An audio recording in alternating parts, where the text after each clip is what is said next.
Sócrates fue maestro de Platón, quien a su vez tuvo por discípulo a Aristóteles. Hijo de un escultor y una partera, Sócrates de Atenas participó como soldado hoplita en las guerras del Peloponeso contra los espartanos cuando era joven. Sócrates gustaba de entablar conversación con todos los ciudadanos de Atenas. Se dedicaba a hacerles cuestionamientos para que cada uno de ellos alcanzara por sí mismo un conocimiento más certero. Sócrates se reconocía ignorante para que sus interlocutores pudieran expresar sus opiniones sin ningún temor. Su frase más conocida se refiere a esto: yo solo sé que no sé nada. El interés principal de Sócrates era indagar sobre el bien y la virtud, por lo que sus preocupaciones giraron alrededor de los temas ético y político. Por esta razón, Sócrates es considerado por muchos el padre de la ética. Sus continuos cuestionamientos terminaron por incomodar a los poderosos y se le llevó a juicio con los cargos de corromper a la juventud y negar a los dioses. Aunque Sócrates logró probar en el juzgado su inocencia, se le condenó a muerte, bebiendo el veneno de la planta de la cicuta.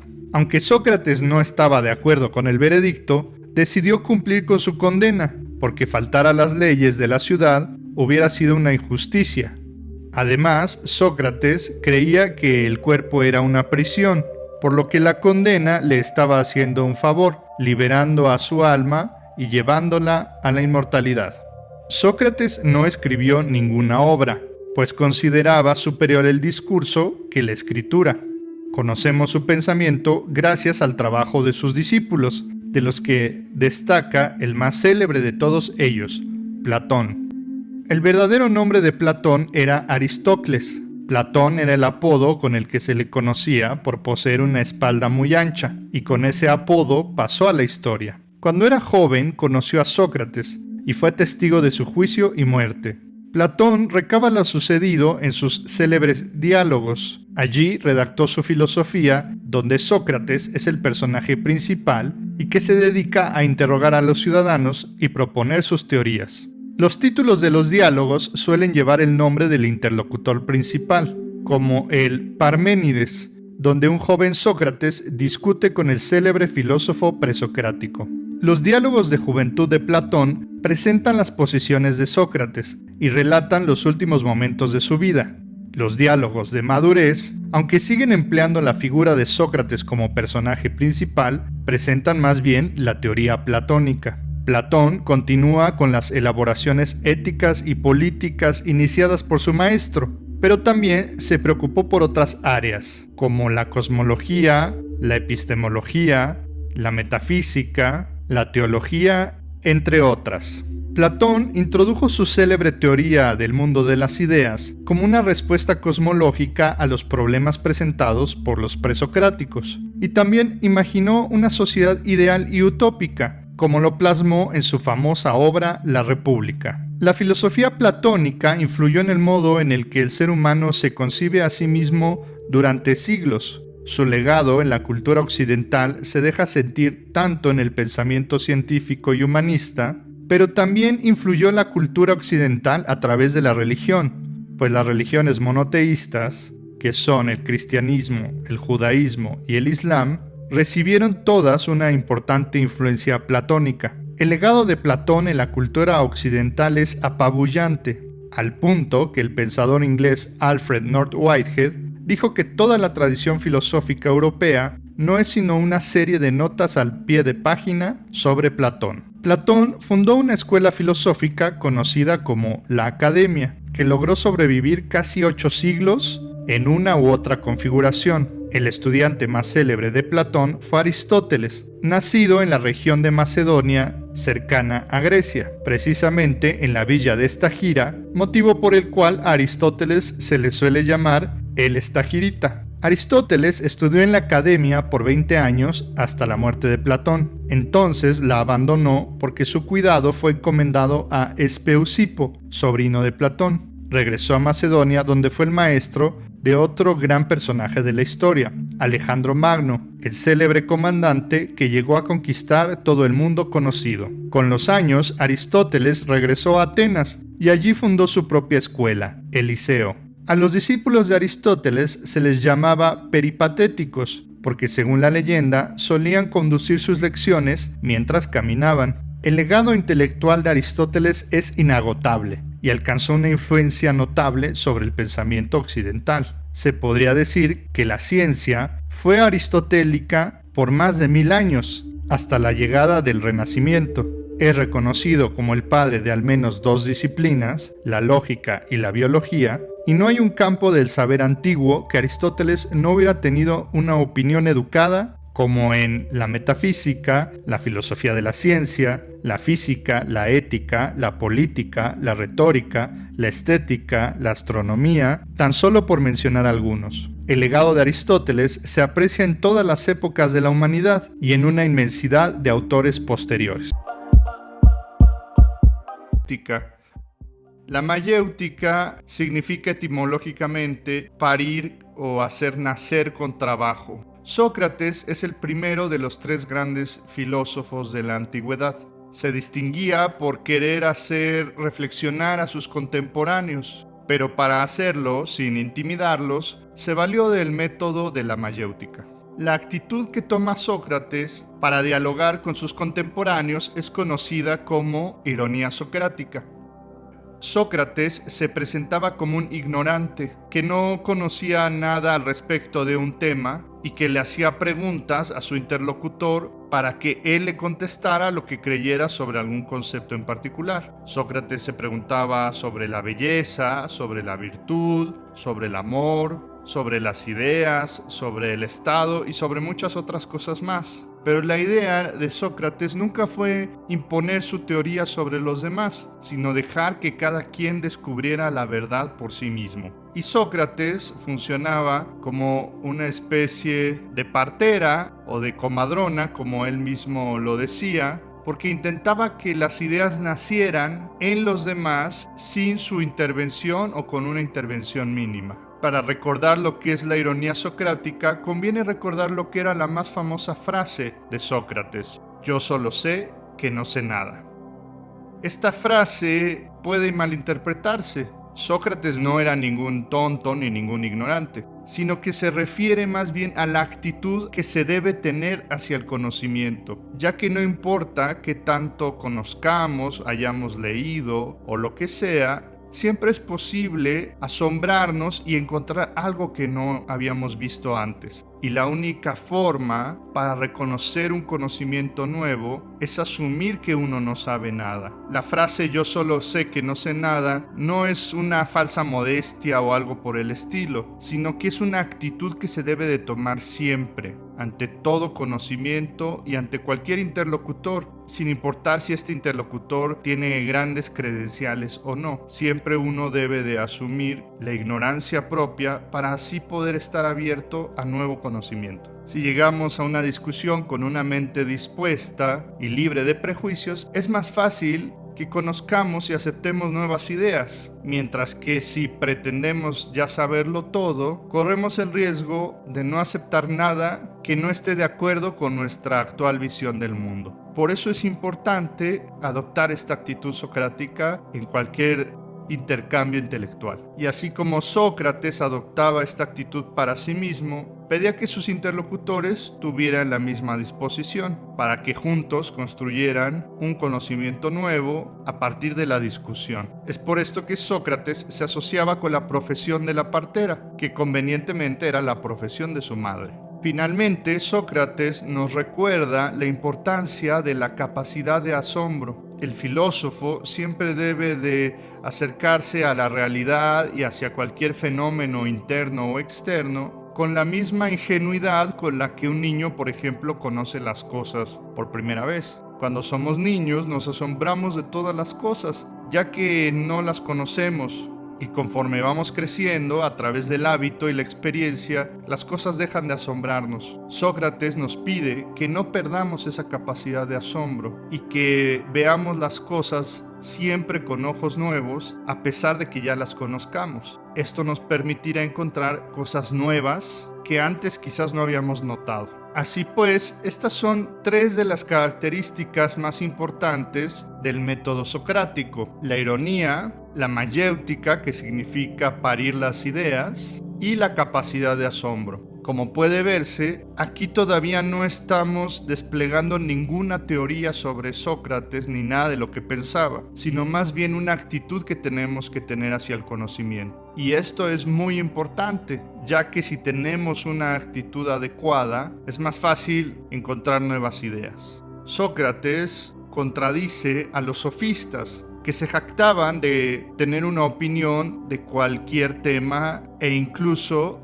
de poder defender cualquier argumento. Sócrates, por el contrario, asume que no sabe nada y no se cree capaz de defender cualquier cosa como hacían los sofistas. Este cambio de actitud respecto al conocimiento va a dejar una huella muy profunda y va a definir lo que debería ser la actitud filosófica a partir de entonces. En buena parte de los diálogos de Platón, donde Sócrates es el personaje principal, él se encuentra discutiendo con los sofistas y haciéndoles mostrar que una actitud humilde respecto al conocimiento a veces es mucho mejor que un argumento muy complicado o que tener todos los datos correctos sobre algún tema. Y por esta razón Sócrates es una figura muy admirada en la historia de la filosofía, no solamente por su pensamiento, sino también por cómo asumió la labor filosófica.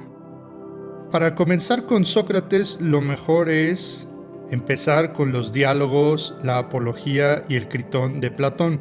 El método socrático aparece a todo lo largo y ancho de los diálogos platónicos, pero dos lugares donde puedes observarlo con particularidad es en el Menón y en el Gorgias. También puedes consultar la comedia de Aristófanes, Las nubes, donde se burla de Sócrates.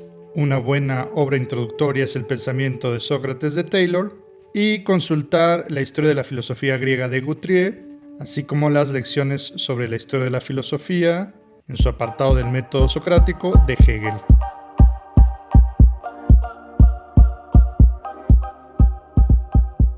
Sócrates se encuentra dialogando con los sofistas. Los sofistas pensaban que todo era relativo a la opinión de cada individuo y que no tenía caso buscar por verdades universales. Sócrates será una respuesta a estos pensamientos. Él no cree como los sofistas que todo sea relativo, sino que el bien tiene un principio universal. Sin embargo, este principio universal no está dado ni por los dioses, como creía la mayor parte de la población en aquel tiempo, ni tampoco las leyes decían propiamente lo que es bueno, sino que cada persona, cada ser humano, descubre el bien por sí mismo en su conciencia. Esto para nosotros nos puede parecer una trivialidad, ya que está asumido en nuestra cultura. Sin embargo, en el tiempo de Sócrates, el bien estaba determinado por los designios de los dioses que podían leerse en las profecías de los oráculos. Los antiguos griegos asistían al oráculo o a otros actos de adivinación para descubrir qué es lo que tenían que hacer en su vida cotidiana, y se cuenta que decisiones muy importantes no podían llevarse a cabo si no eran consultadas antes con los oráculos. En cambio, Sócrates piensa que el bien emana de la conciencia. Cada uno de nosotros puede determinar lo bueno y lo malo haciendo una introspección. Sócrates no le gustaba decir qué era lo bueno, sino que interrogaba a sus interlocutores para que ellos mismos descubrieran lo que es bueno por sí mismos. Cada hombre crea su máxima de moralidad en su interior, y esta máxima de moral no es algo particular. No puede ser que algo sea bueno para una persona y malo para otra. Esto no es relativo, sino que todos encontramos en nuestra conciencia la misma verdad. La moralidad no estaría así dada por algo que es exterior al hombre, sino que esto se descubre en su interior.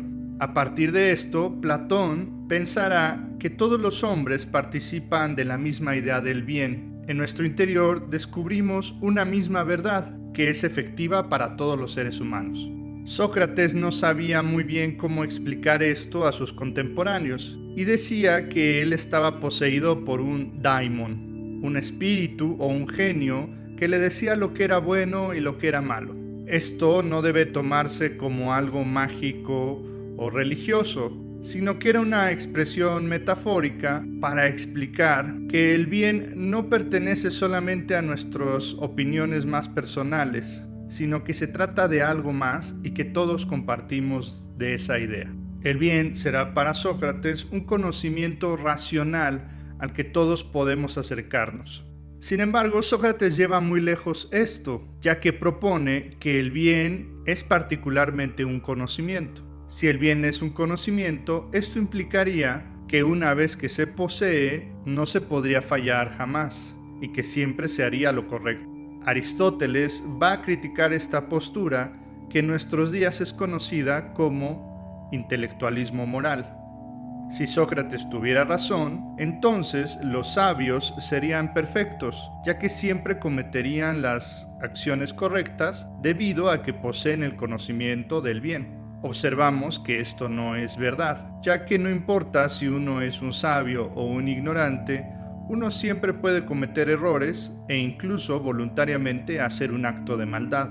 Aristóteles critica a Sócrates de este modo y concluye que el bien no puede ser un conocimiento y que no solamente implica a la parte racional de nuestra alma, sino que para hacer el bien también vale la voluntad. Una persona puede saber lo que es bueno y lo que es malo, y aún así por negligencia o por un simple acto de maldad podría decidir no realizar la acción buena.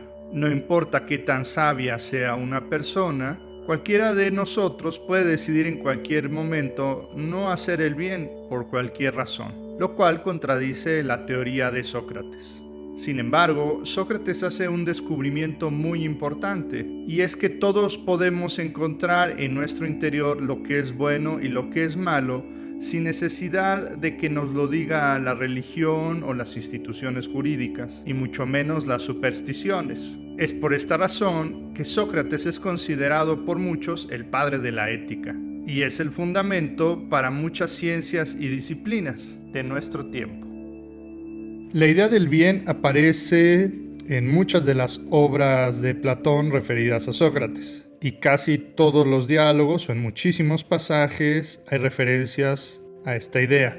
Por lo que la recomendación de diálogos que aquí te hago simplemente es una muestra muy pequeña de todos los lugares donde se refiere la idea del bien. Sin embargo, como recomendaciones tienes los diálogos del Protágoras, el Banquete o Simposio y en la República. Revisar el pensamiento de Sócrates de Taylor, así como la historia de la filosofía griega de Guthrie y las lecciones sobre la historia de la filosofía de Hegel, donde habla del principio de lo bueno.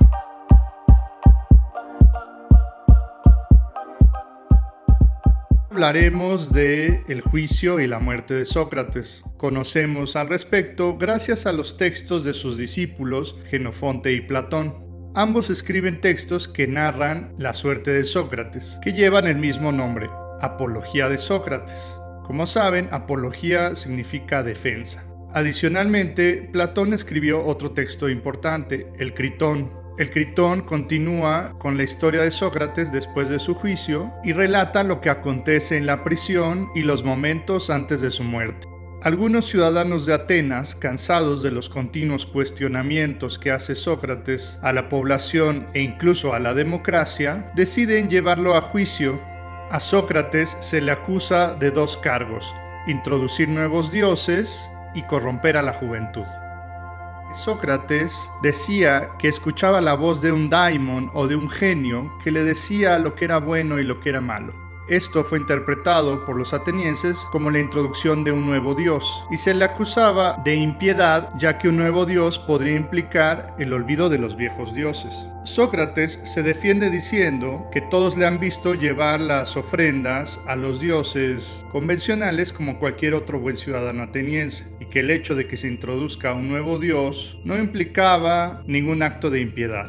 La segunda acusación se relacionaba con la corrupción de los jóvenes. Uno de los acusadores, llamado Anito, decía que Sócrates lo había convencido de abandonar el oficio de la familia como curtidor de pieles y que le insistía que se dedicara a profesiones y actividades más nobles, especialmente la filosofía. Este consejo de Sócrates atentaba contra la opinión de su padre y de su familia, y se le acusaba a Sócrates que él promovía que los jóvenes desobedecieran a sus padres. Incluso el más famoso de los comediantes antiguos, Aristófanes, en una de sus obras relata precisamente esto, cómo Sócrates, al enseñarle a argumentar a los jóvenes, estos se aprovechaban de esta capacidad para no obedecer más a sus padres. Se encuentran muchas lecturas en las historias de la filosofía que relatan que el juicio de Sócrates fue una farsa y que los cargos que se llegaron a imputar provenían más bien de la animadversión y el odio que tenían los atenienses contra Sócrates que de cargos reales. Sin embargo, Hegel, en sus lecciones de historia de la filosofía, nos comenta que los cargos que se le realizan a Sócrates son muy graves dentro del contexto ateniense. Para los antiguos griegos, la creencia en los dioses no era un asunto personal, sino incluso social y estatal. Los dioses antiguos daban identidad a los ciudadanos griegos y considerarse ateniense implicaba creer en los antiguos dioses. Incluso para los antiguos no se podía separar lo estatal de lo religioso. El mismo nombre de la ciudad Atenas revela lo relacionado que estaba la divinidad con lo político. Creer en la diosa Atenas era lo mismo que creer en la ciudad, y por eso este cargo de impiedad era tan grave. Igualmente, la obediencia hacia los padres en aquel tiempo era incuestionable.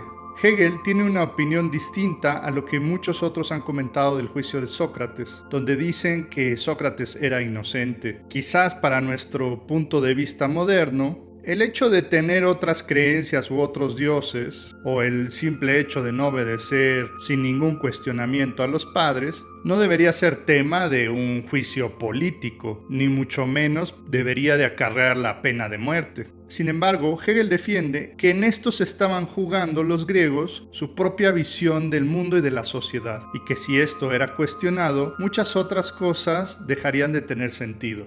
Hegel, a diferencia de muchos otros pensadores, dice que Sócrates era culpable de estos cargos, ya que en efecto estaba introduciendo un nuevo principio moral a las costumbres de Atenas, el principio de la conciencia interior a través del genio o del daimon, y que esto hacía que los jóvenes y todos los ciudadanos de Atenas pensaran por sí mismos y cuestionaran las leyes y las convenciones de su tiempo. Ahora bien, con esto Hegel no está diciendo que entonces los atenienses estaban en lo correcto y Sócrates estaba equivocado y era un corruptor de la sociedad. Lo que está diciendo Hegel es que Sócrates introduce una nueva comprensión de la moralidad que hasta entonces no se tenía ninguna idea en Atenas ni en ninguna parte del mundo. Esta nueva comprensión de la moralidad no estaba basada en las costumbres, sino que la moralidad socrática apela a la conciencia interior, algo que para nosotros nos parece muy común,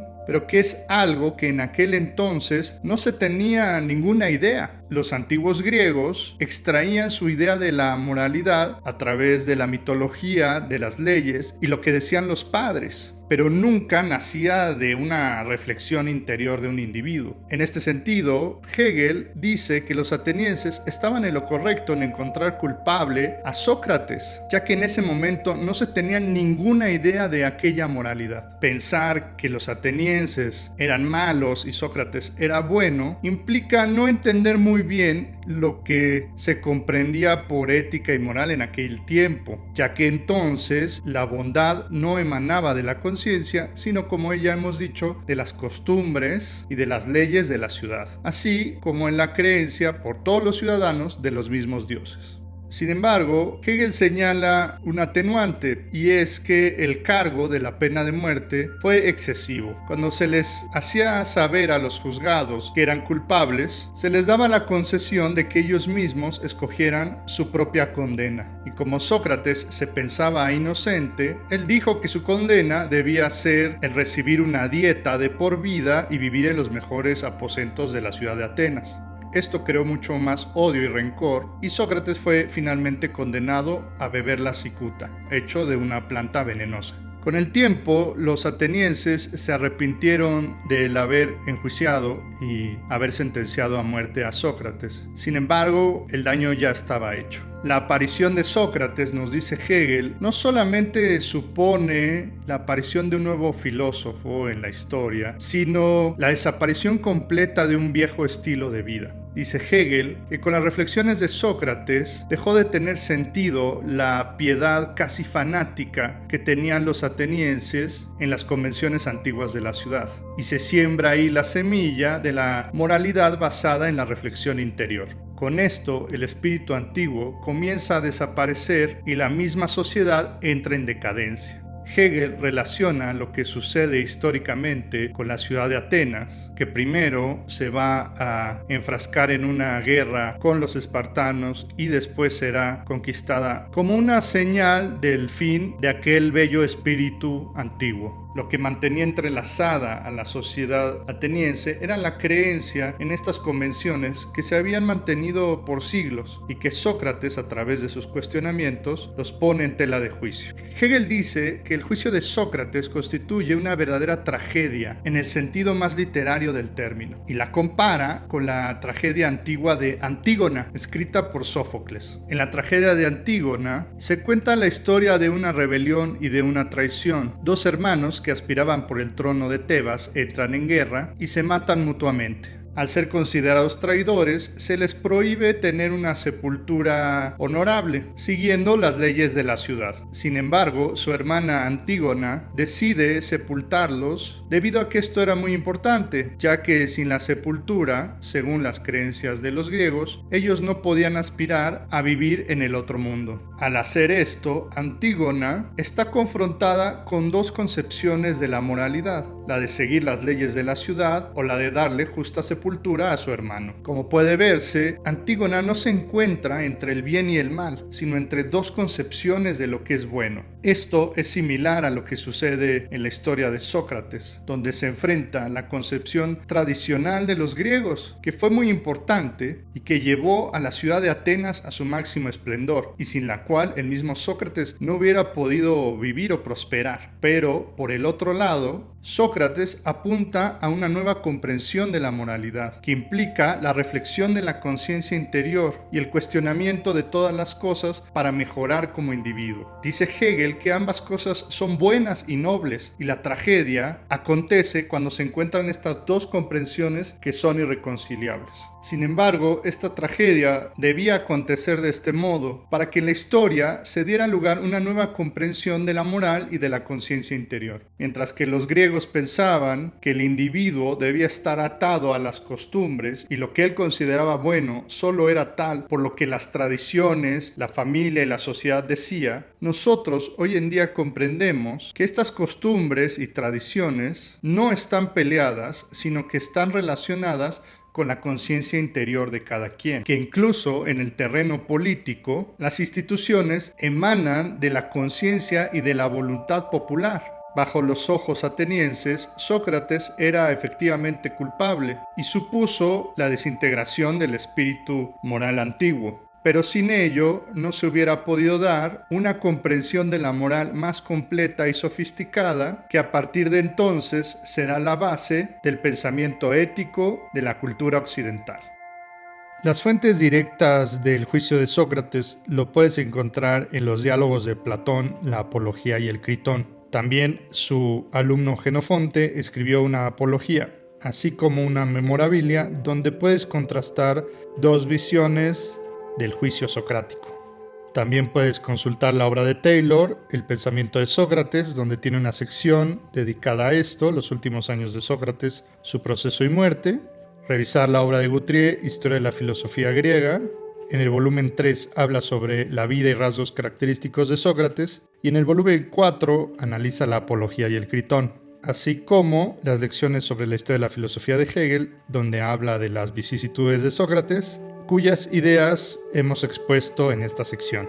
Finalmente, también puedes consultar el filme Sócrates de Roberto Rossellini del 71.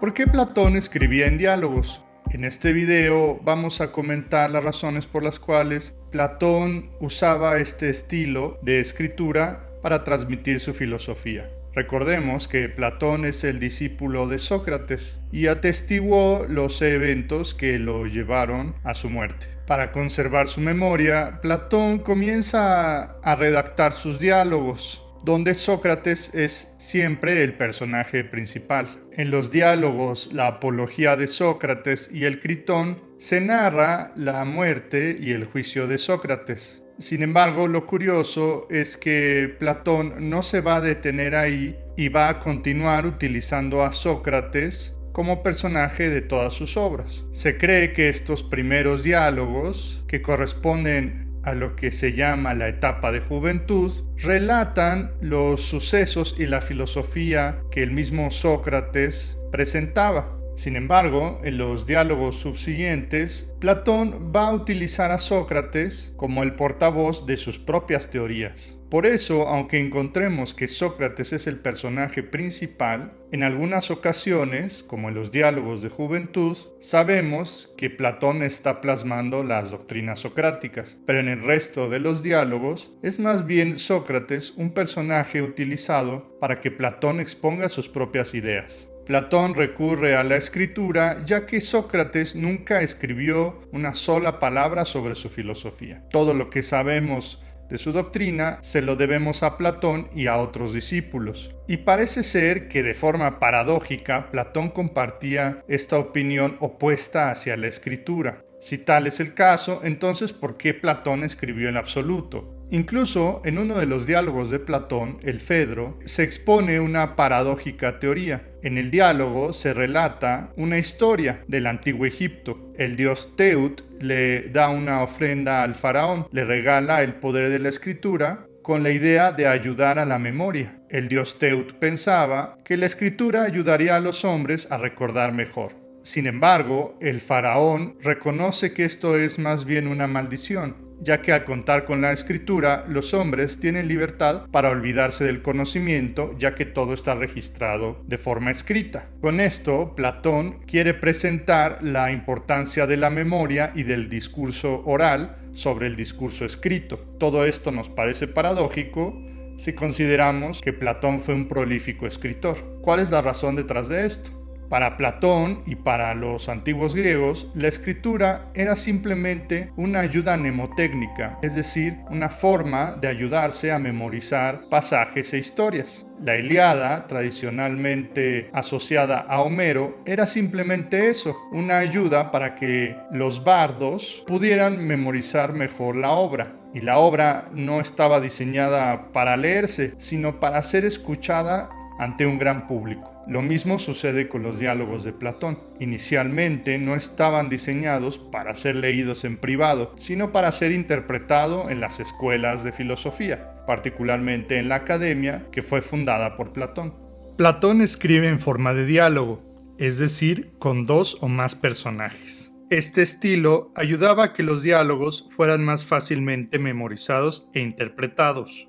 Y era considerado una forma menor de conocimiento, ya que lo ideal era aprenderlos de memoria y poder recitarlos en cualquier ocasión. Paradójicamente, Platón pasó a la historia como uno de los mejores escritores de todos los tiempos. Los diálogos están escritos de una forma muy bella y atractiva, y es una lectura que cualquier persona cultivada, independientemente de si quiere saber filosofía o no, debe de hacer. Existen más de 30 diálogos confirmados como platónicos y algunas cartas atribuidas a Platón. Ha sido muy difícil ordenarlos cronológicamente, ya que nunca fueron fechados en su tiempo, y en algunos casos se duda incluso si Platón es el autor de ciertos diálogos. No obstante, se han hecho esfuerzos modernos para organizarlos en ciertas etapas. Estas etapas son 4. Primero, la época de juventud o diálogos socráticos, que son los diálogos más apegados al pensamiento del mismo Sócrates. De estos son particularmente relevantes la Apología y el Critón, del cual ya hemos hablado, pero yo añadiría el Carmides, que discute sobre la virtud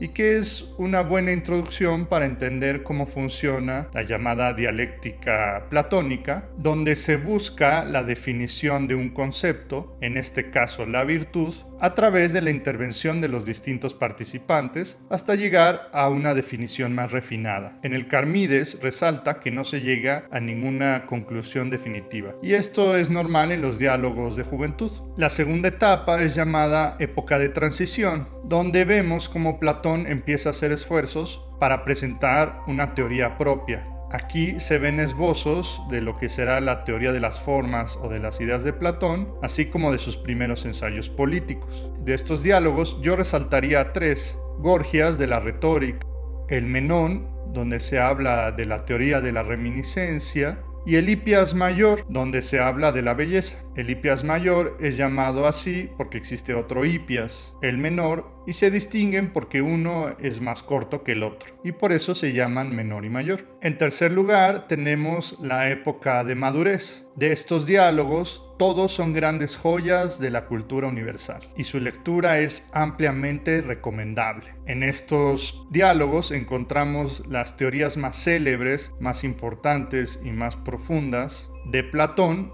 y sería considerado como las obras donde se muestra el pensamiento platónico más clásico. Tienen una redacción tan bella que incluso rebasan el ámbito de la filosofía y pueden bien leerse como literatura. A veces es raro que los filósofos escriban bien en un sentido estético, y Platón es uno de los pocos filósofos en la historia universal que no solo contribuye grandemente al pensamiento de la disciplina, sino que también es considerado un gran autor literario. Los diálogos considerados parte de esta etapa son el Banquete o Simposio, que habla del amor; el Fedón, que habla de las almas; la República, que es el primer gran tratado político de Occidente; y el Fedro, que también elabora sobre el tema del amor. Finalmente tenemos los diálogos de vejez. En estos diálogos, Platón revisa muchas de sus teorías anteriores y presenta un pensamiento más sofisticado. Suelen ser los diálogos con mayor complejidad intelectual, donde se discuten temas muy avanzados de metafísica, lingüística, política, entre otros. De estos diálogos destaca el Teeto, el Parménides, el Sofista, el Timeo y las Leyes, todas obras de un gran impacto cultural e intelectual en la historia de la filosofía y de Occidente. Les hago pues la invitación de que se acerquen a leer a Platón directamente. Es una experiencia ampliamente enriquecedora y que verdaderamente nutre tanto el intelecto como el alma, ya que no solo nos enseña a cuestionarnos sobre nuestra realidad y sobre nosotros mismos, sino que también están plasmados de una forma lírica y poética de gran alcance.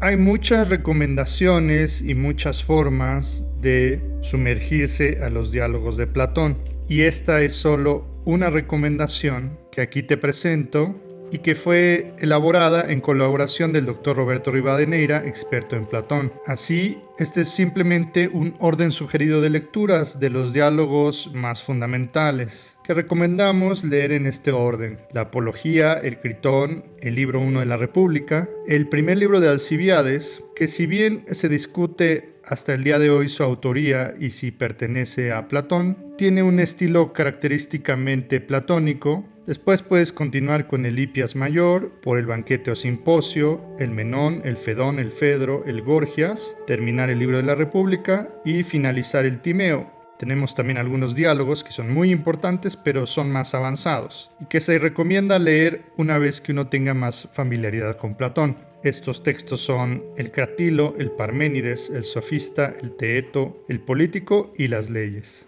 Algunos lugares donde se discute la distribución de los diálogos y los órdenes de lectura que se recomienda tener los puedes encontrar en Jan Brun, Platón y la Academia, en Antonio Gómez Robledo, los 6 grandes temas de su filosofía, y en la Historia de la Filosofía Griega, volumen 4 de Guthrie.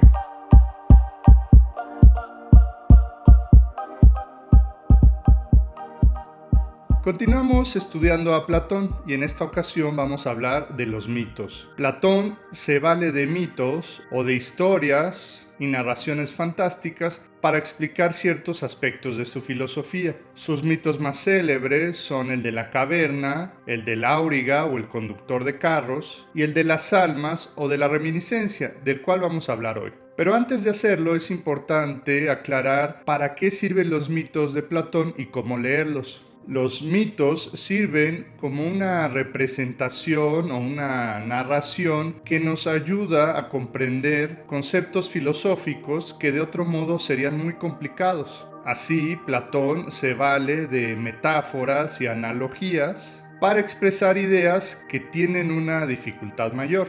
La dificultad radica en entender qué parte del mito es una metáfora, es un símbolo, y qué parte del mito tiene un contenido filosófico. Y la dificultad se acrecenta todavía más cuando a lo largo de la historia de la filosofía los mitos platónicos han sido adoptados de forma literal. Para ilustrar esto, pongamos un ejemplo. Hablaremos del mito de la reminiscencia o de la anamnesis que se encuentra en el diálogo del Menón. Allí se discute sobre el problema del conocimiento. El personaje principal, que siempre es Sócrates, comenta que el conocimiento, más que un aprendizaje, es un recuerdo de las ideas innatas que todos ya poseemos dentro. Para explicar esto, hacen un ejercicio. Invocan a un esclavo que no tiene ninguna instrucción y Sócrates le comienza a hacer preguntas matemáticas. Con la guía de Sócrates, el esclavo es capaz de responder a difíciles cuestionamientos e incluso desarrollar un teorema y problema matemático. Si nosotros vamos haciendo las preguntas adecuadas, descubriremos que incluso una persona que parece no tener ninguna idea sobre algún tema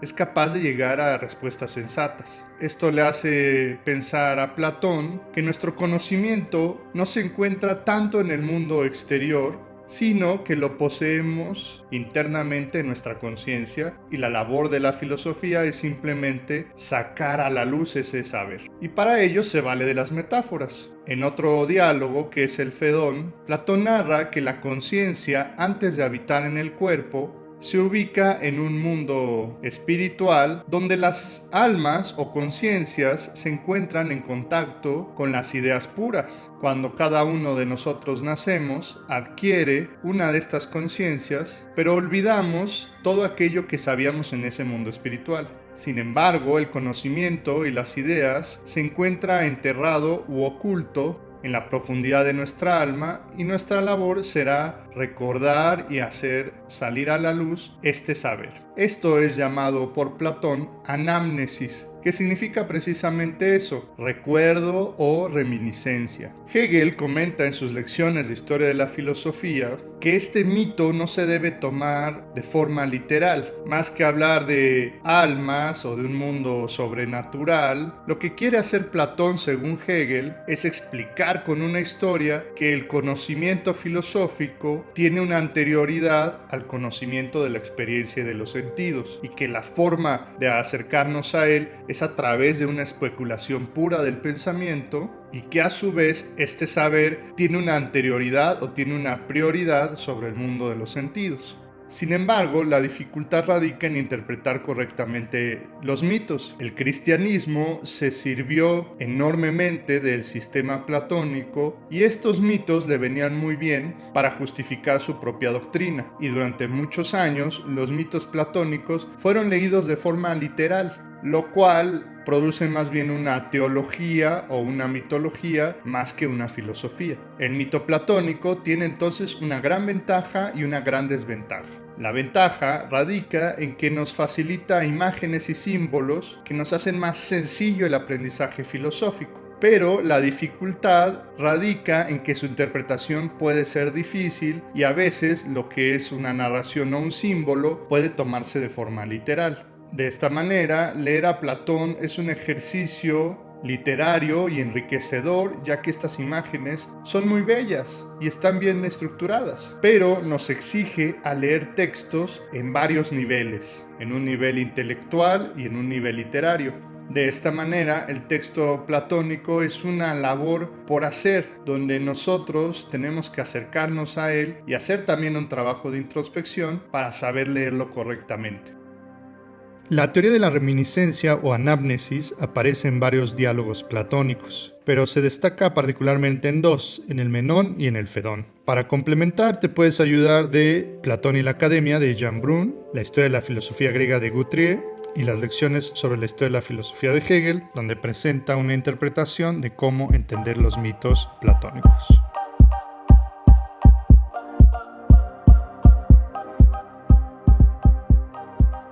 Vamos a ver la alegoría de la caverna de Platón. Esta es la alegoría más famosa de toda la historia de la filosofía.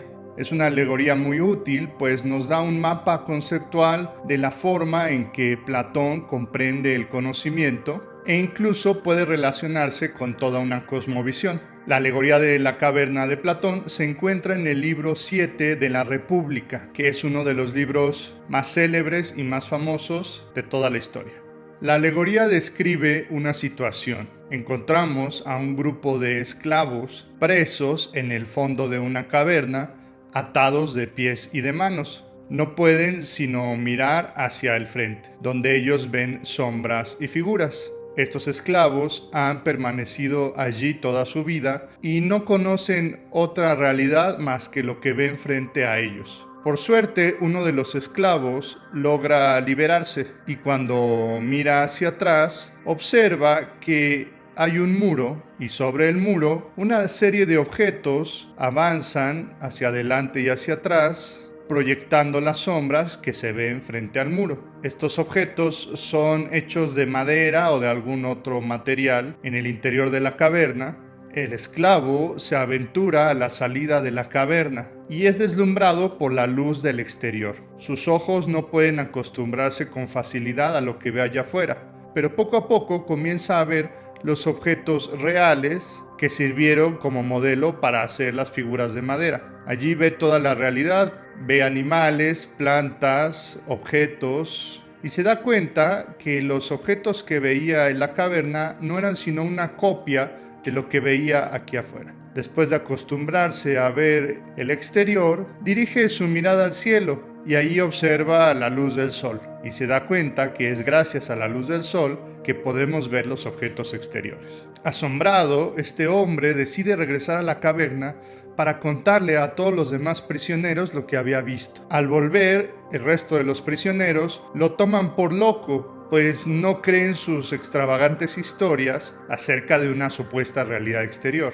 E incluso nos dice Platón que las ideas foráneas de este hombre son tan peligrosas que incluso los prisioneros se cuestionan si deben asesinarlo o no. Esta alegoría explica cómo Platón concibe la forma en que los seres humanos conocemos. Primero, para Platón hay dos mundos: el mundo sensible, que es el que está dentro de la caverna, y el mundo suprasensible, que se encuentra en el exterior. Para Platón, el exterior de la caverna representa el verdadero mundo, el mundo de las ideas o de las formas, a partir del cual todo lo demás está hecho. El mundo sensible o interior de la caverna es el mundo de las opiniones o de la doxa, y el mundo exterior es el mundo de la ciencia o del conocimiento, llamado episteme.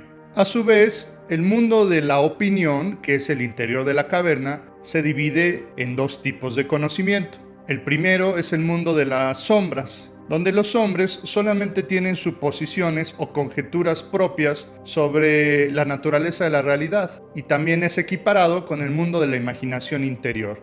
Las sombras no serían más que aquello que cada uno de nosotros se imagina sobre la realidad y no tiene ningún fundamento. Cuando el esclavo se libera y mira a los objetos, Platón identifica este tipo de conocimiento con el de la creencia, es decir, de las opiniones creídas por la mayor parte de un pueblo. Estas opiniones creídas tienen un estatuto de conocimiento un poco más elevado, ya que al menos tienen un consenso entre la opinión de varias personas. Sin embargo, el fundamento de estas creencias no es sino lo que mucha gente piensa, y esto a veces también suele estar equivocado. Si el nivel de las sombras era el mundo de la imaginación o eicaicía, el nivel de las creencias justificadas por una gran parte de la población es llamada pistis o creencia. Cuando el prisionero sale de la caverna, abandona el mundo de la doxa, de las opiniones y de las creencias, e ingresa en el mundo de la episteme, la ciencia o el conocimiento. Este nivel también se divide en dos partes. Primero, se encuentra con la dianoia, que en la alegoría es representado con observar el mundo exterior. La dianoia es para Platón la inteligencia sensible y corresponde a las ciencias. Por ejemplo, a través de las ciencias podemos encontrar la esencia de lo que son las cosas mismas y no nada más su reflejo. Podemos saber lo que es la naturaleza, lo que es la geografía, los ríos y el hombre mismo. Sin embargo, está basada en un elemento sensible, en lo que podemos ver y sentir. Dentro de la alegoría, nosotros podemos ver los objetos gracias a la luz del sol. La luz del sol representa la noesis o la reflexión filosófica, donde observamos la idea misma y más pura, que es la del bien. De esta idea del bien se derivan todo el resto de las esencias, ya que todas las cosas que existen son esencialmente buenas. Así pues, para Platón, la realidad está fundada en esta idea del bien. Dentro de la alegoría de la caverna, observamos que hay varias copias. Las sombras son una copia de los objetos de madera y los objetos de madera son una copia de las cosas externas que a su vez solo podemos ver gracias a la luz del sol. El filósofo es aquel que logra distinguir los distintos tipos de realidad y que además debe tener una intención pedagógica, es decir, volver al seno de la caverna e intentar enseñarle al resto de los hombres las verdades sobre el mundo. Sin embargo, el filósofo, como Sócrates, corre un riesgo, ya que no siempre puede ser bien comprendidas sus intenciones e incluso se le puede tomar por loco. Así pues, la alegoría de la caverna nos da todo un mapa conceptual de la forma en que Platón concibe el mundo, así como la forma en que los seres humanos conocemos. La alegoría de la caverna aparece en el libro 7 de la República, uno de los pasajes más famosos de la historia de la filosofía. Te puedes ayudar por la obra de Eggers, El Sol, la Línea y la Caverna, con Antonio Gómez Robledo en los 6 grandes temas de la filosofía de Platón, en la historia de la filosofía griega de Guthrie y en las lecciones sobre la historia de la filosofía de Hegel.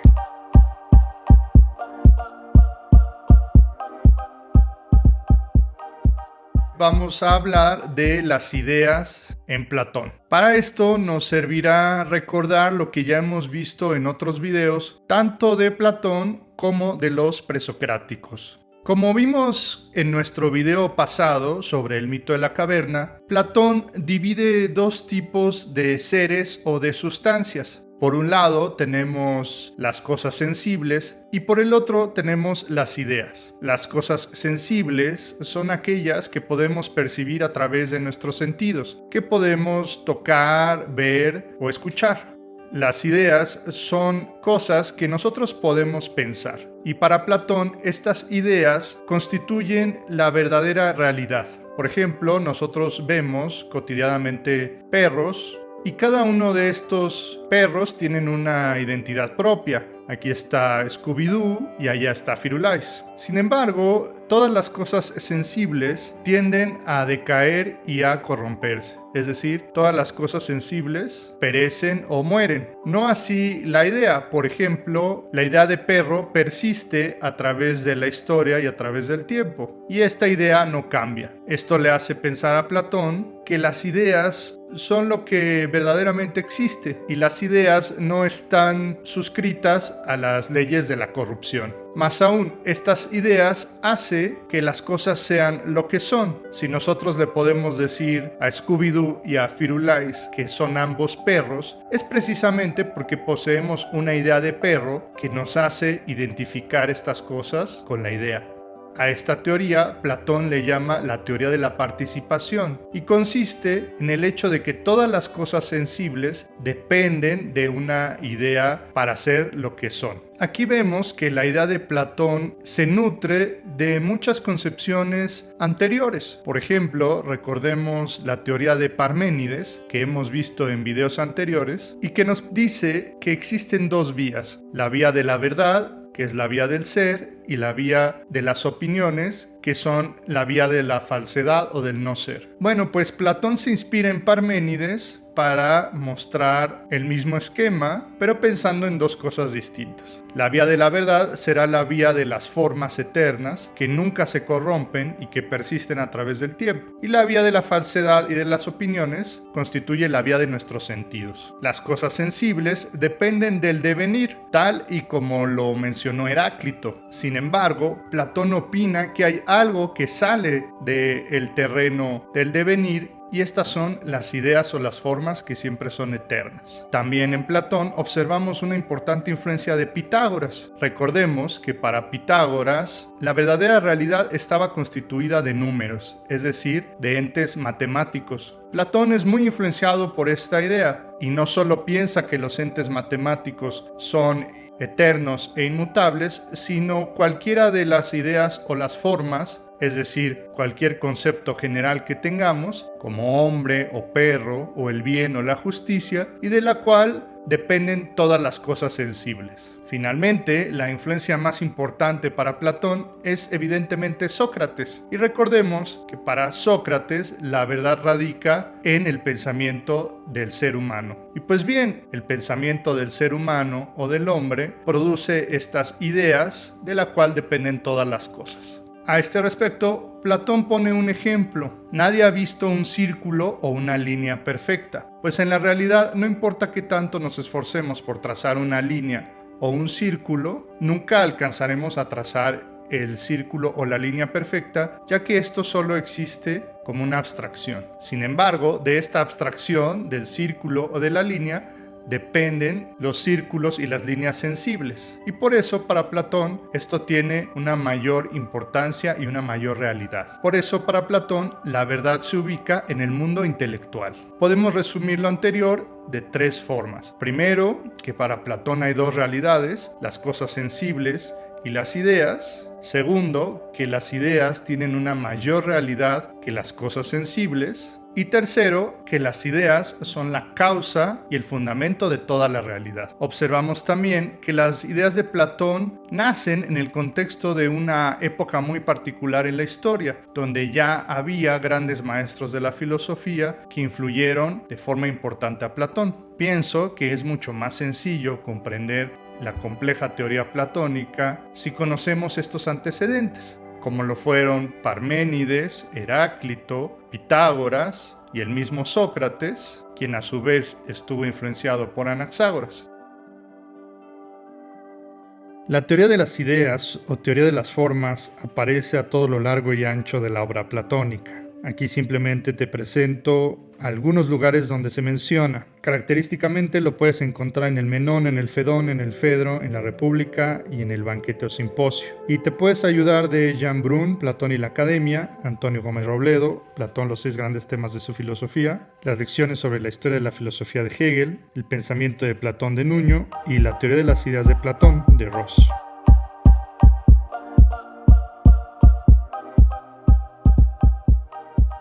Quisiera hablarles de la crítica a la teoría de las ideas de Platón. El mismo Platón se dio cuenta, al final de su vida, de las carencias que tenía su propio sistema.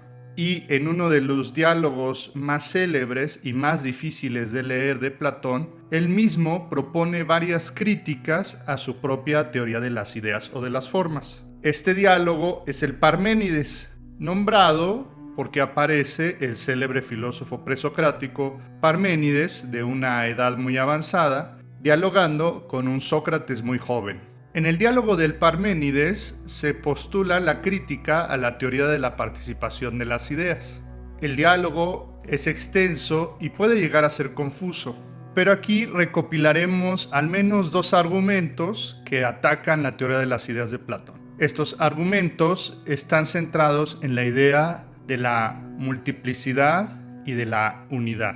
Habíamos mencionado en el video anterior que Platón buscaba darle una unidad y una realidad a las cosas sensibles que vemos cotidianamente en nuestro entorno. En esa ocasión poníamos el ejemplo de la idea de perro, de la cual participan los distintos perros particulares. Pues bien, si existe una idea de perro de la cual participan, por ejemplo, los perros grandes y los perros pequeños, ¿qué distinguiría formalmente a estos animales? La única solución es que tendría que existir una idea de perro general, una idea de perro grande y una idea de perro pequeño. Pero a su vez, entre los perros grandes tenemos a los San Bernardo y a los Alaska. Entonces tendríamos que tener una idea de perro general, una idea de perro grande, una idea de perro San Bernardo y una idea de perro Alaska. Pero podríamos problematizar todavía más esto diciendo que entre los perros San Bernardos pues los hay de distintos colores, los de color oscuro y los de color claro. Como puede verse, nosotros podemos dividir las ideas en tantas como sean necesarias. Y esto ya es problemático, pues perderíamos el propósito de buscar la unidad en el mundo de las ideas. Las ideas remitirían al infinito y podríamos llegar hasta el absurdo de que habría tantas ideas como cosas sensibles. Y si la idea es lo general y lo sensible es lo particular, entonces la idea ya no cumpliría su función, pues solo sería una cosa particular, tan particular como las cosas sensibles. Una segunda crítica que podríamos poner al mundo de las ideas es el argumento del tercer hombre. Si tenemos la idea del hombre y el hombre concreto, para comparar si estas dos cosas son iguales o distintas, necesitaríamos una tercera idea para comparar la idea de hombre y la idea de hombre concreto. Esta tercera idea, a su vez, necesitaría otra idea para que comparáramos si son iguales o no a las otras dos ideas, y así sucesivamente nos podríamos remitir al infinito. Estos dos argumentos muestran la problemática de ubicar las ideas como algo distinto de las cosas sensibles, y que al final llegamos al absurdo de que si la idea era lo general y que buscaba darle unidad a las cosas particulares, pues resulta que tendríamos tantas ideas como cosas sensibles. Será el discípulo más célebre de Platón, Aristóteles, quien abunde en esta problemática y a partir de ahí postulará su propia teoría en el célebre libro de la Metafísica.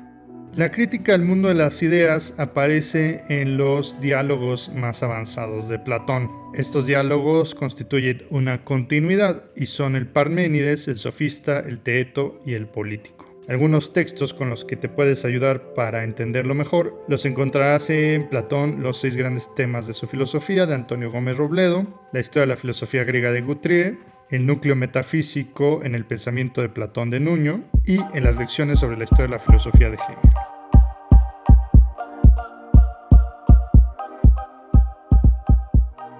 Hablaremos del amor platónico. El amor platónico se usa coloquialmente para referirse a cualquier tipo de amor que ha sido idealizado. Se trata de un amor donde no existen las relaciones sexuales y ni siquiera el contacto físico en algunos casos. Cuando hablamos del amor platónico, decimos de una persona que siente un afecto espiritual e idealizado sobre otra persona. Hay muchos casos en la historia de amores platónicos, como es el caso de Dante y Beatriz y el de Kierkegaard y Regina. Sin embargo, a pesar de lo que indica su nombre, el amor platónico nunca fue postulado ni sostenido por Platón. La tradición indica que el amor platónico nace a partir de la lectura y la interpretación que hace uno de los comentaristas más famosos de Platón en el Renacimiento, que se llama Marsilio Ficino. Ficino tradujo y comentó muchas de las obras de Platón en el Renacimiento, y a él se le atribuye esta comprensión del amor platónico. Ficino trabajó uno de los textos más importantes y más célebres en la historia de la filosofía e incluso de la cultura occidental. Se trata del diálogo del banquete o simposio. Se puede encontrar este texto con cualquiera de estos dos nombres, pues simposio en griego significa justamente banquete. El banquete es uno de los diálogos más bellos de toda la obra de Platón.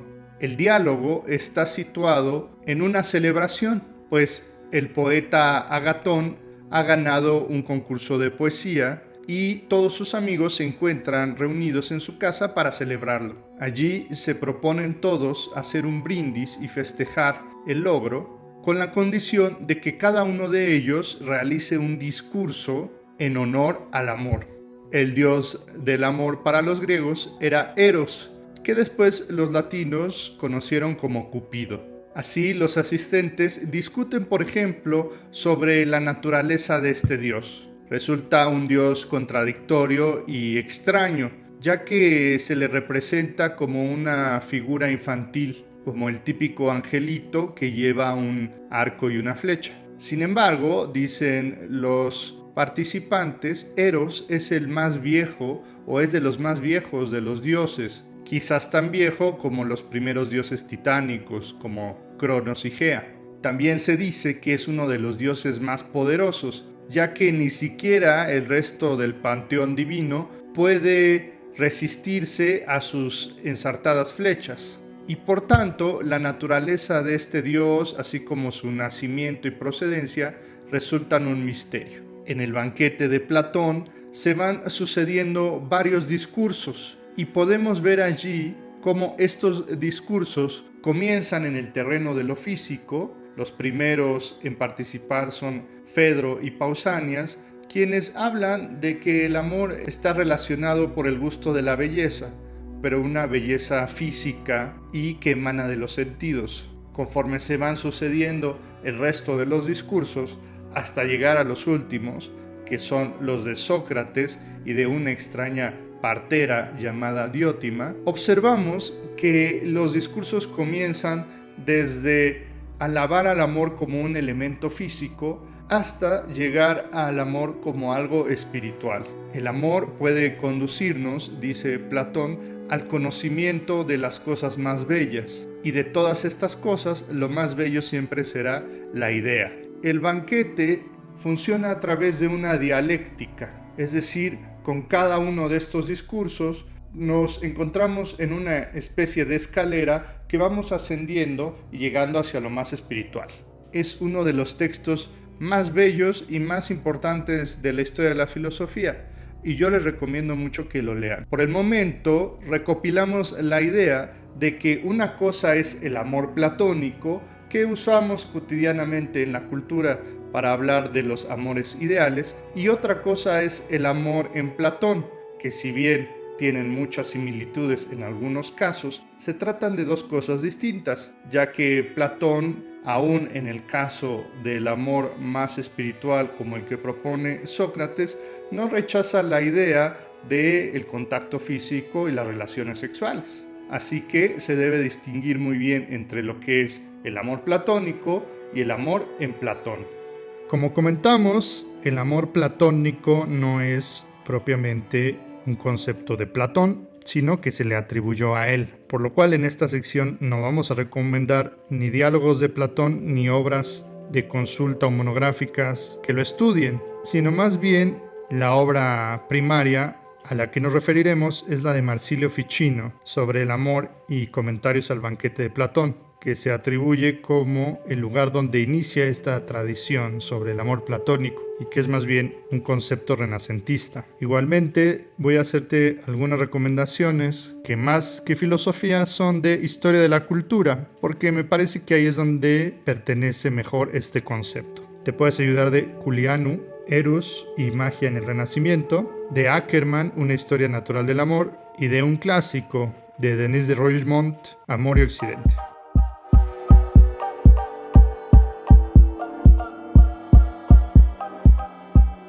Quiero hablar de los mitos platónicos sobre el amor.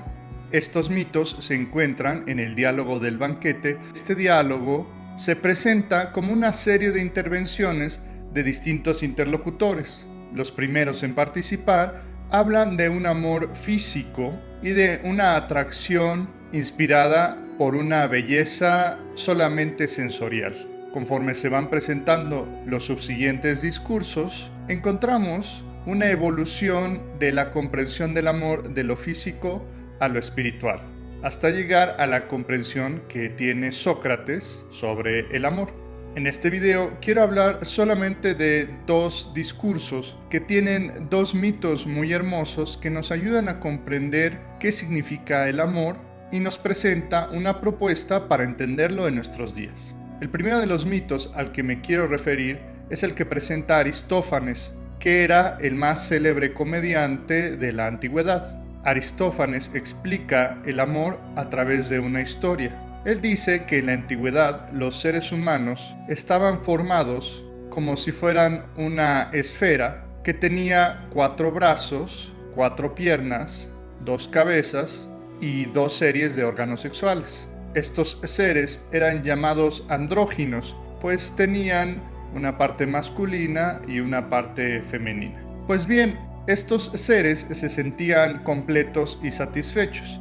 Eran muy inteligentes, muy hábiles y muy veloces, ya que dice Aristófanes que se podían desplazar como una especie de pelota, haciéndose rodar con sus 8 extremidades. Era tal el poder que alcanzaron estos seres que amenazaban el poder de los propios dioses, así que Zeus decidió dividirlos en 2, cortándolos por la mitad. Esto tuvo el efecto de que no solo los hizo débiles en lo físico, sino que en lo emocional se sentían obligados a buscar la otra mitad que perdieron. El mito del andrógino intenta explicar por qué hay atracción entre los seres humanos y por qué en ocasiones nos sentimos incompletos cuando estamos solos. Sin discriminar los tipos de amor, Aristófanes describe que había en un comienzo distintos tipos de andróginos o de estos seres mitológicos. Uno formado por la cabeza y los miembros de un hombre y de una mujer, que explican las relaciones heterosexuales, y otras 2 especies. Un andrógino que tenía 2 series de órganos y de cabeza de hombre, y otra especie que estaba formado por 2 series de cabeza y de órganos de mujer. Esto para explicar que cuando Zeus dividió a estos seres, estos se encontraron anhelando su otra mitad. En la antigüedad, la homosexualidad era bastante común y frecuente y no tenía los tabúes que tiene hoy en día. En el mismo banquete se hacen alusión a la homosexualidad de los propios miembros que participan en él, ya que para los antiguos griegos estas relaciones no eran mal vistas, y será con la llegada del judeocristianismo que se verá mal en Europa.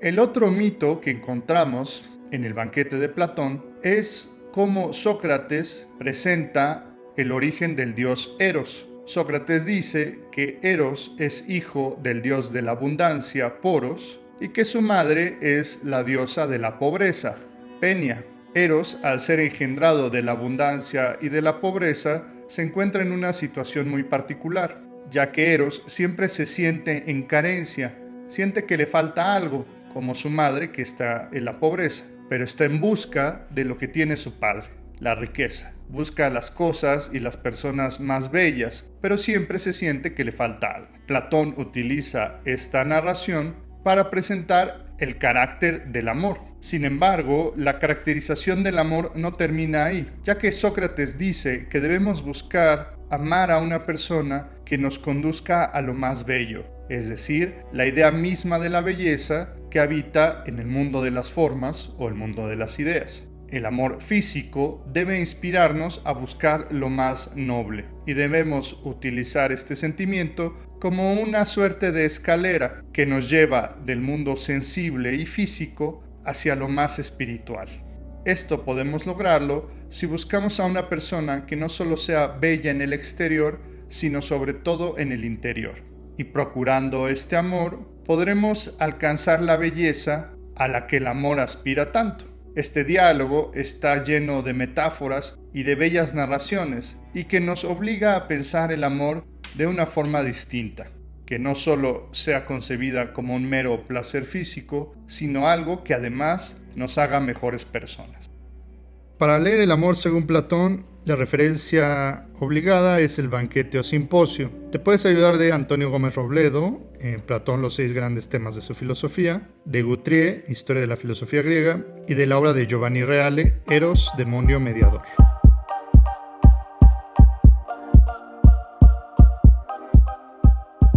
Según Platón, lo más conveniente es amar a una persona que tiene una alma bella, pues ésta nos conducirá a lo supremo, que es el mundo de las ideas. Sin embargo, ¿quién tiene una alma bella? Y por tanto, ¿quién es digno de amor? Platón sigue aquí de cerca a su maestro Sócrates, quien comparaba la belleza con la verdad y el conocimiento. Resulta paradójico que para todos era de sobra conocido que Sócrates era un hombre bastante feo. Sin embargo, en el propio banquete se argumenta que la belleza se encuentra en el interior y que Sócrates, al ser el más sabio de los hombres, era el que conocía mejor la belleza. Así pues, la belleza de Sócrates es interior y esta belleza interior resulta muy superior a la belleza corporal, ya que ésta es pasajera y se corrompe. Por otro lado, la belleza del alma se mantiene por siempre y por tanto es superior a la belleza física. El alma bella es la que nos conduce a las ideas. Pero, ¿qué es una alma?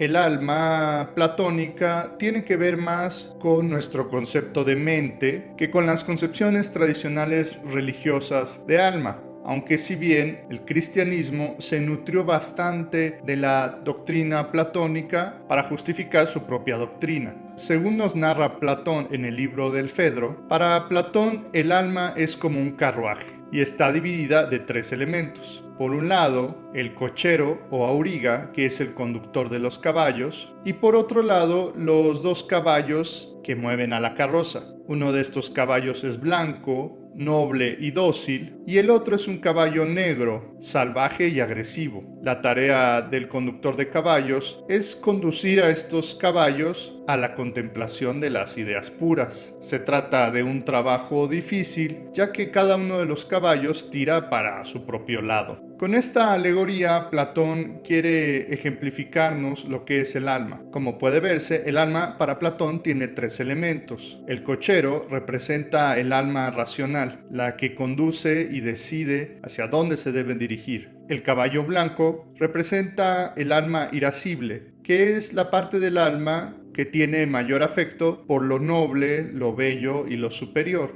Es aquella parte de nuestra alma que aspira a lo espiritual. Por último, tenemos al alma concupiscible, representada por el caballo negro. Esta busca las pasiones corporales, que para Platón es lo más bajo y lo menos digno. De esta manera, el alma de los seres humanos está en un constante choque, pues tiene pasiones encontradas, y es la tarea del conductor de caballos el llevarla a lo más superior. Como decíamos, la doctrina platónica tuvo una fuerte influencia en el cristianismo, y se puede ver aquí cómo se da una división entre los apetitos espirituales y corporales del ser humano, que siempre se encuentran en una constante lucha y que a veces buscan lo bueno asociado con el espíritu y lo malo asociado con el cuerpo. No obstante, cabría otra comparación, y es la de entender la psicología platónica de una forma similar a lo que se desarrolló en el psicoanálisis. Recordemos que el padre del psicoanálisis, Sigmund Freud,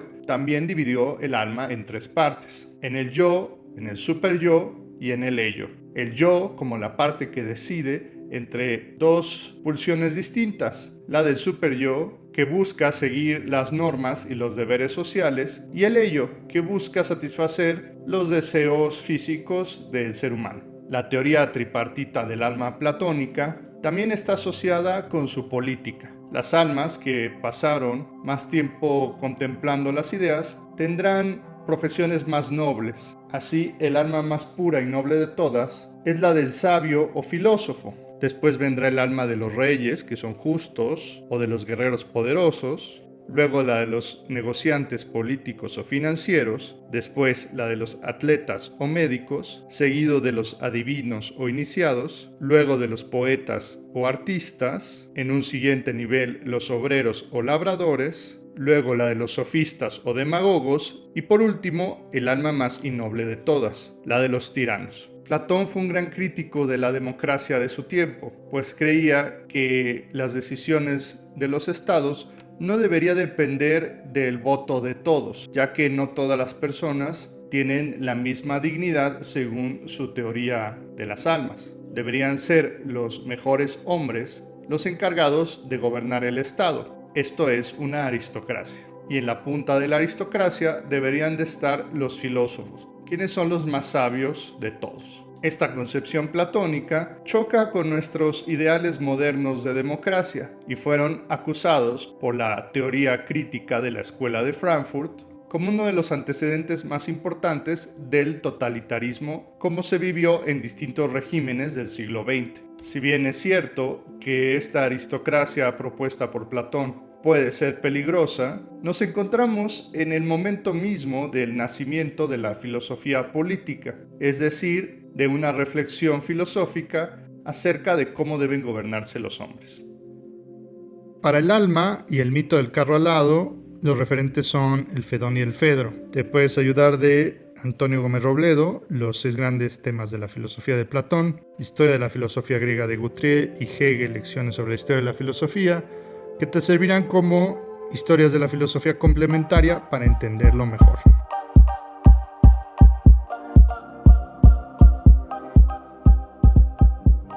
Continuamos nuestro recorrido por la filosofía platónica. En esta ocasión estudiaremos su política. Platón constituye el comienzo mismo de la filosofía política en Occidente y sus obras La República y las Leyes constituyen la cumbre del pensamiento platónico. En La República, Platón relata la necesidad que tienen los hombres de constituir una sociedad. Nos dice Platón que los hombres no pueden ser autárquicos, es decir, no pueden gobernarse a sí mismos completamente y ser totalmente independientes. El ser humano, nos dice Platón, necesita de los demás para sobrevivir y es por esto que constituye sociedades. Al reunirse en sociedad, los seres humanos dividen sus labores. Esto facilita el trabajo y crea especialización, lo cual favorece a toda la sociedad. Así Platón menciona la necesidad de un trabajo especializado y por tanto de distintos grupos o estamentos sociales que se dedican exclusivamente a una labor. Las labores más importantes para Platón son la producción de los bienes, la defensa de la ciudad y el gobierno político. Y a cada una de estas tareas le asigna una clase social distinta. Platón deduce estas clases sociales asociada a su teoría del alma o su psicología, ya que cada una de estas clases sociales se asocia a una de las 3 partes del alma que vimos en el video anterior. En la primera clase social predomina el alma concupiscible y se trata de la clase que se encarga de proveer las necesidades materiales de la ciudad. Se trata de la clase social de los campesinos, los artesanos y los comerciantes. Su labor es producir bienes, pero sin que estos sean demasiado pocos, pues esto produciría pobreza y carestía, pero tampoco demasiados, ya que si son demasiados, esto produce lujo, ocio y superficialidad. Por esta razón, a esta clase social le corresponde la virtud de la templanza o sofrosine, la cual es la encargada de ordenar los placeres. La segunda clase social es donde predomina el alma irascible.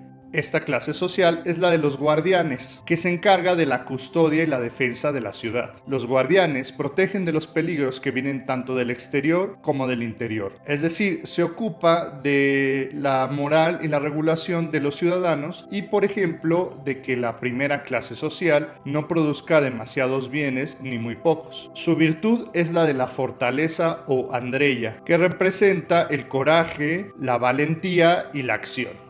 Por último, tenemos a la clase social de los gobernantes. Esta clase social está gobernada por la parte racional del alma. Los gobernantes aman y conocen a la ciudad y por tanto pueden ordenar mejor sus leyes y a sus ciudadanos. Su virtud es la de la prudencia o sabiduría, frónesis, y son conocidos tanto como políticos como filósofos. Para Platón deben ser los sabios los que gobiernan a la ciudad y muy en particular los filósofos. Recordemos que en la antigüedad la filosofía era un conocimiento integral y que representaba a todas las áreas del conocimiento. La ciudad debe estar gobernada por la parte más noble del hombre, es decir, por su parte racional, y esta parte racional predomina en los filósofos. Para los antiguos griegos, ser un individuo era un sinónimo de ser un ciudadano. El valor que tenía un hombre se medía por su compromiso con la ciudad. Así pues, la ciudad tenía un valor no solo político, sino moral. Las tres clases sociales ocupaban una función distinta en la ciudad ideal de Platón, y cada una tenía derechos y responsabilidades distintas. Por ejemplo, decía Platón que los artesanos no necesitaban demasiada educación, ya que las artes y los oficios, es decir, la técnica, se podía aprender con la práctica y de forma fácil.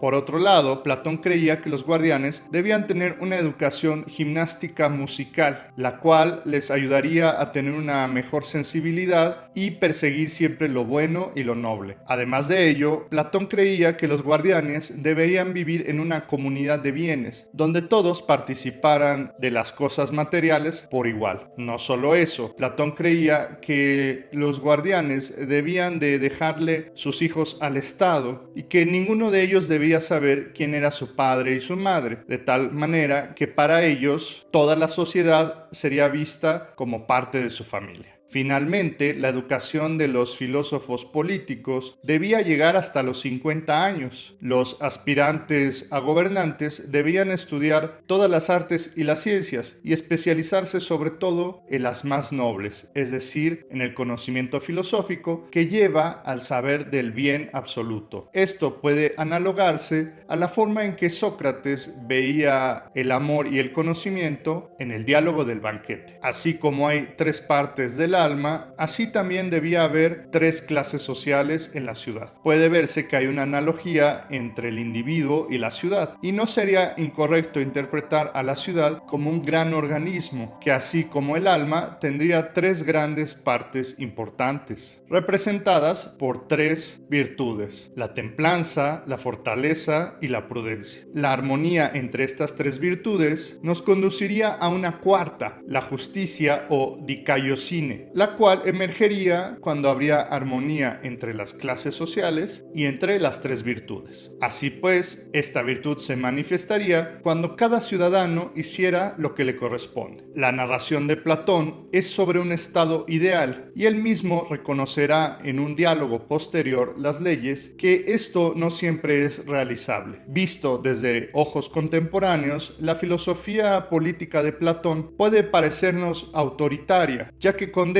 a que los individuos no salgan de su clase social desde su nacimiento. Platón también rechazaba a la democracia y prefería este modelo donde los reyes fueran filósofos, lo cual atenta contra nuestra sensibilidad moderna sobre el individuo y la sociedad. No obstante, si la teoría platónica nos parece demasiado primitiva, es porque es la primera de su clase en toda la historia de Occidente y constituye la base a partir de la cual se suscitará la discusión sobre la política y cuáles son las mejores formas de gobierno. Aunque nos pueda parecer anticuado, esta aportación de Platón es invaluable, y toda persona que quiera saber sobre las formas de gobierno debe comenzar sin duda por Platón.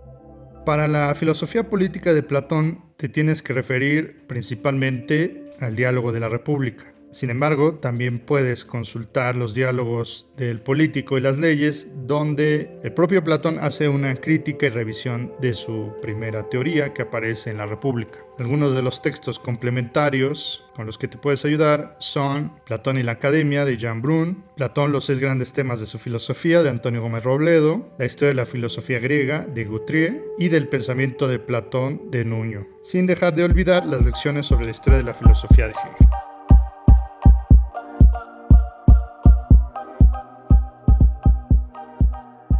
Veremos la cosmología de Platón, donde el famoso filósofo ateniense se dedica a explorar la composición y el origen del universo. Esto se encuentra descrito en el diálogo del Timeo, que fue una obra sumamente influyente, a tal grado que cuando Rafael Sanzio realizó su célebre mural La Escuela de Atenas, coloca al Timeo bajo el brazo de la figura de Platón. El Timeo comienza un día después de la narración de la República y pretende integrar los ámbitos cosmológicos, físicos y antropológicos en una sola narración coherente. Se trata del texto más acabado sobre la filosofía de la naturaleza de Platón y es especialmente relevante ya que integra buena parte de las propuestas de los presocráticos en un solo lugar. En el Timeo se presenta dos regiones del cosmos, una región que denomina bajo la categoría de lo que siempre es y otra donde lo que siempre deviene. La primera categoría, donde las cosas siempre son, se refiere a las ideas inmutables, ese famoso topos uranos o mundo de las ideas o de las formas, donde éstas se mantienen a lo largo de la eternidad sin sufrir ningún movimiento ni cambio. Por otro lado, tenemos la región donde las cosas siempre devienen. Se trata del mundo físico, donde las cosas siempre están cambiando, se generan, crecen, nacen y mueren, y es el mundo que podemos captar con nuestros sentidos. Esto debe sonarnos muy familiar, ya que retoma la contribución de Parménides en su famoso poema. Igualmente, Platón integra a Heráclito, pero refiriendo que lo que describe Heráclito solo lo podemos encontrar en la región donde las cosas devienen. En esta región, nos relata Platón, todo se genera y todo cambia. Sin embargo, todo cambio y todo movimiento tiene una causa. Así pues, el mundo sensible debe de tener alguna inteligencia o algo detrás de él que lo ponga en movimiento y en acción. En este punto, Platón introduce la teoría del demiurgo, una divinidad que se encarga de poner en acción y en movimiento las cosas que devienen. El demiurgo no debe ser confundido con el dios cristiano, por ejemplo, ya que el demiurgo no crea la realidad, sino que simplemente es un ordenador, artífice o artesano que se encarga de darle orden a las cosas, mas no de crearlas. La labor del demiurgo es utilizar las ideas inmutables como una especie de molde a partir de la cual copiará a las distintas cosas sensibles y a partir de ello darle una materia. Así pues, para Platón, el mundo sensible no es sino una copia realizada por el demiurgo de las formas inmutables. En este punto, Platón está introduciendo la teoría de Anaxágoras. Decía Anaxágoras que la inteligencia era el verdadero principio del mundo. Y aquí Platón, en la figura del demiurgo, que es un ser inteligente, incorpora esa teoría. Para realizar estas copias del mundo de las ideas, el demiurgo utiliza los elementos agua, aire, tierra y fuego que ya habían sido descritos por Empédocles. Al ponerlos en armonía y combinarlo con las formas, el demiurgo produce, aunque no crea, la realidad sensible. Sin embargo, las cosas deben de estar dotadas de una cierta alma para poder moverse. Y el demiurgo también se encarga de realizar como un artífice esta alma del mundo. Para hacerlo, el demiurgo se vale de relaciones matemáticas, poniendo en juego los distintos números, que a su vez se relacionan con los famosos sólidos pitagóricos, para otorgarle de una alma intelectual a las cosas. Todas las cosas tendrían una alma, y esta alma está descrita en un lenguaje matemático. Aquí se puede ver la importante influencia que tuvo Pitágoras en el pensamiento platónico. Después de realizar todo esto, el demiurgo debe de crear el tiempo, pues las cosas que se generan en el mundo del devenir necesitan del tiempo para comenzar y perecer, mientras que las cosas que se encuentran en un espacio eterno no necesitan del tiempo, ya que allí las cosas nunca cambian. Al echar a andar el tiempo, el demiurgo también hace girar a los planetas, que entonces se pensaban que eran solamente 7. El demiurgo no es nada más una inteligencia abstracta que habita en el universo, sino que es una inteligencia que tiene una personalidad y una subjetividad. Aquí podemos ver la influencia de Sócrates en Platón, ya que para Sócrates la inteligencia siempre está unida a una alma particular. Y por tanto, el demiurgo también debería de ser una persona, en el sentido de que era una subjetividad o un sujeto, aunque no contara con las mismas características de un ser humano. Aquí puede verse que en el diálogo del Timeo están recopiladas y armonizadas las teorías presocráticas más importantes y también la del propio Sócrates. El diálogo del Timeo sirvió para darle a la Edad Media una justificación filosófica a las doctrinas cristianas, aunque, como ya hemos mencionado, no debe de confundirse al demiurgo con el dios cristiano. El dios cristiano se encuentra sobre la creación, mientras que el demiurgo es parte de la creación y no puede generar por sí mismo nada, sino que es un artífice, un artesano que se vale de lo que ya existía, las ideas, para crear el mundo sensible. Este diálogo sintetiza y recopila mucho del pensamiento platónico que ya hemos visto en otras ocasiones. Por ejemplo, la idea que el mundo sensible es una copia, de dónde surgen las almas, la armonía del universo y su relación con la ciudad y la polis, que también deben tener una armonía, la psicología de Platón y otra buena cantidad de teorías que se resumen aquí. Podríamos pasar muchísimo tiempo explorando este diálogo y toda la obra platónica. Hay especialistas que incluso dedican toda su vida a estudiar solamente una parte de Platón. Y como ya mencionamos en otra ocasión, se ha referido que toda la filosofía occidental no es nada más que una nota al pie de página de los diálogos